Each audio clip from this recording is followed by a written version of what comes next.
I couldn't do it. I couldn't pull the trigger.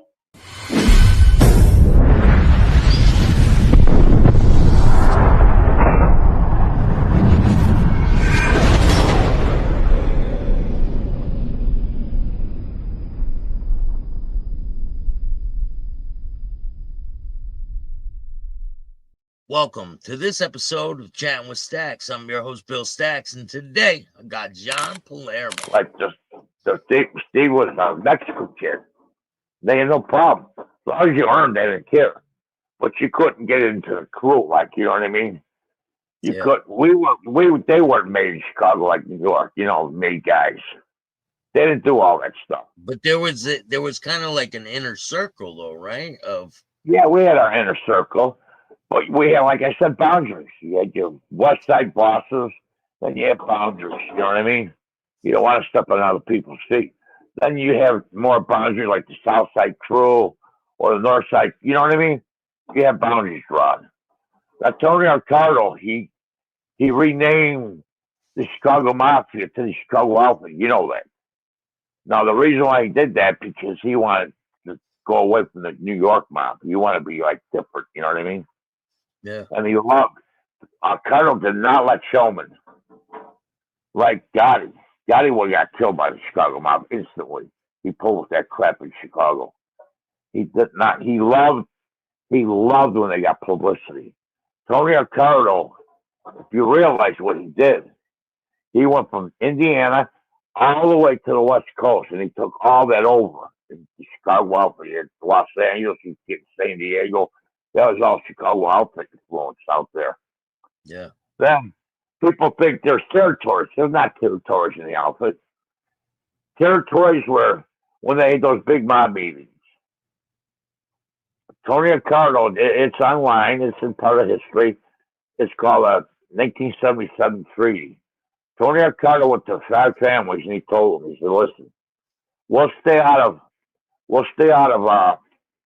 Atlantic City, but you stay out of Las Vegas." That was the agreement.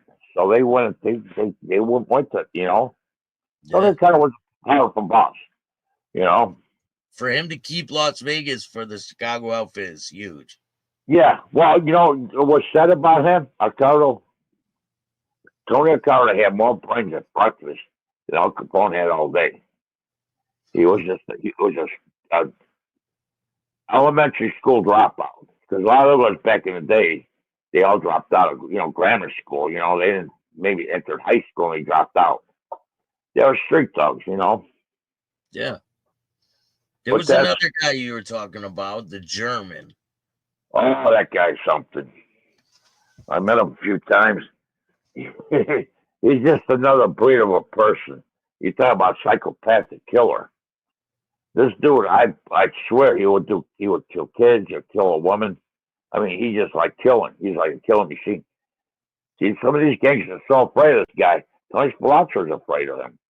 He told his family, he says, "Listen, if the German comes around here, he should lock the doors and call the police."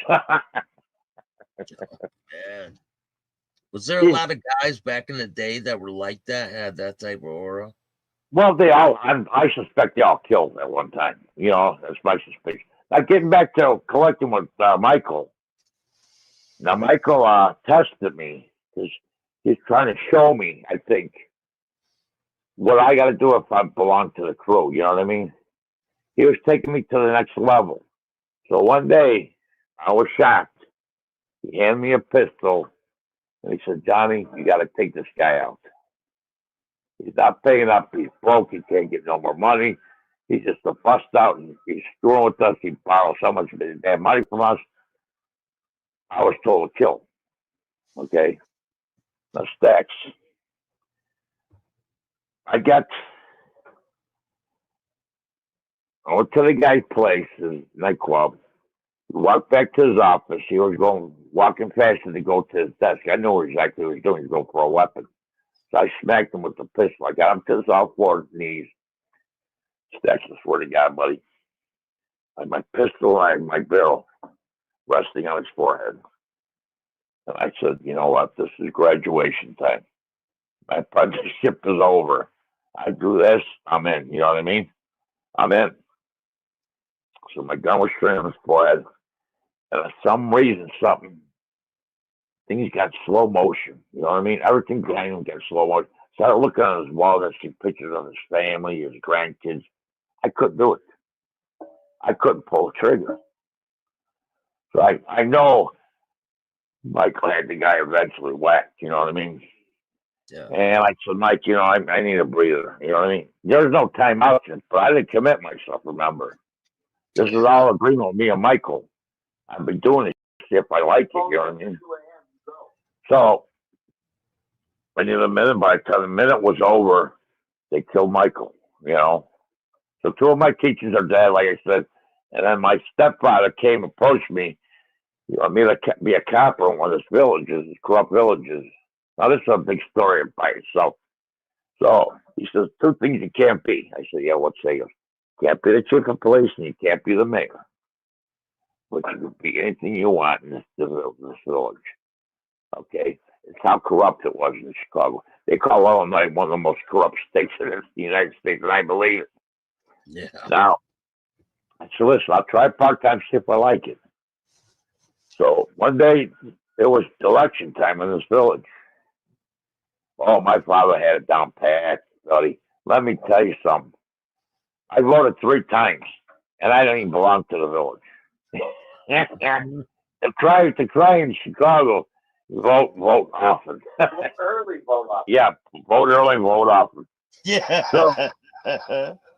So I went back because I was supposed to guard the ballots in the closet, you know.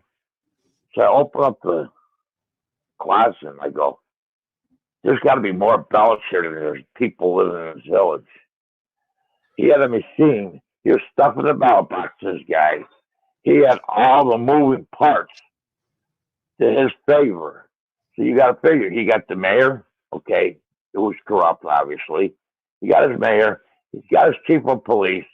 He's got the village under his control. That's how it happened in Chicago, in the suburbs, you know. Who's gonna tell me? All around Chicago too, right? It wasn't just Chicago. God. I knew just the west side, just my father's stuff. Probably happened in other places, you know what I mean? I'm gonna stick to stuff I do know because I don't embellish stuff, and I'm not gonna speculate what other people do.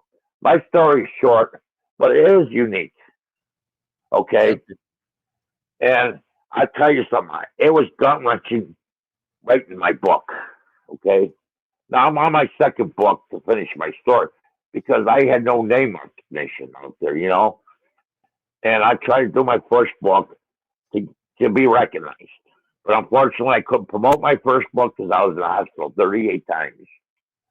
Now, and unfortunately, the book came out, but now I'm starting to get, better at this, at this game. So my second book could be more crimes like we talked about, my influence, and how things went down. Everything happened by chance. It wasn't by choice. If you read my story, it's all my timeline. It's a little boy with a Cardo. Then Steve came in my life to rob. You know what I mean? Then Michael came into my life. It all happened by chance, and them trying for me to get involved. You know what I mean? Me over here because I would never approach these guys, not in a minute, about doing this. You know, it was them coming at me. Yeah, but if you weren't born into this certain family, you wouldn't have If I wasn't part of the crew, the inner circle, it probably never happened. People think you can walk into a gangster and say, I want to be a gangster. It doesn't happen that way. No. You know? No. So you have to have an in. I had the opportunity to do this stuff, you know? Yeah. And, so after your stepfather gets killed, what happens with you? Let me tell you about my stepfather. They finally indicted him. He had a good run. He was 30 years plus as a mob boss. And they didn't touch him. They said they investigated for 25 years. So if they're doing that, they know about me. Trust me. You know what I mean? I'm sure I'm in the file somewhere. You wouldn't find me in no FBI file or no. I'm sure my crime in Las Vegas, that crime probably hit the paper shredder. You know what I mean? I mean, these judges don't want nothing coming back at them, you know? But anyways, my stepfather, 30 plus years, as a top mob boss. He had a great run. I'd say second to Tony Ricardo, because Ricardo never been in prison. My father was in prison. He was hijacked 2 truckloads of TVs back in the day. That's what they grabbed him on, hijacking. But 30 years run, they finally indicted him on RICO. You know, a lot of gangsters get RICO charges. He was charged with paying up village officials. Because the camera caught the action, you know. He used this abortion clinic for people coming in giving him money, you know, protection or giving them money. So he contracted bone cancer, and I've never seen a guy so happy who know he's gonna die.